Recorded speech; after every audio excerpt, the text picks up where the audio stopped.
তুই রাগ মায়ের সাথে করিস? তুই কে রে? তুই কি রে? তুই কত নরম ছেলে তুই জানিস?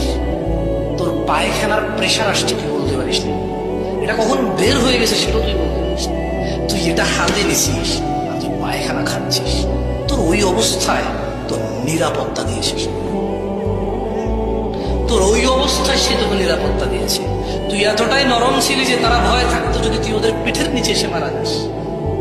তোকে 3টা 4টা 5টা কাঁথা দিয়ে এক সাইডে রাখে নাই, তুই যদি পাল্টি গিয়ে পড়ে যাস। নিজেরা স্বামী স্ত্রী একটু কম জায়গায় শুয়েছে, কখনো কখনো মেঝেতে বিছনা করে তোর বাপে শুয়েছে, তোর মা তোকে নিয়ে কাটিয়েছে, তুই যাতে না পড়িস। তুই রাগ করিস, তুই কে রে? তোর ছোটবেলাকে তুই বাদ দে রে। তুই তোর ওই ছোটবেলাটাকে বাদ দে, যখন তোর মা তোকে এইভাবে ধরছে তোর ভালোর জন্য। তুই খাস না এইভাবে 5 রকমের ডাল দিয়ে 3 রকমের সবজি দিয়ে, তুই খাস না। তোকে এইভাবে জোর করে খাওয়াছে, তুই খাবো না বলতে পারিস না। তুই ওই ছেলে রাগ দেখাস রে, ওই ছেলে রাগ দেখাস তোর মায়ের সাথে।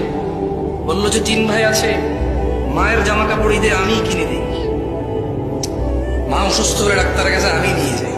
বললাম যে তোর মা যখন তোকে পেটে নিল, তোর মায়ের পেটটাকে তো 4 ভাগ করে নাই যে এই অংশে তুই থাকবি, এই অংশে আসতেই পারবি না, তোর বাকি 3 ভাই আসবে।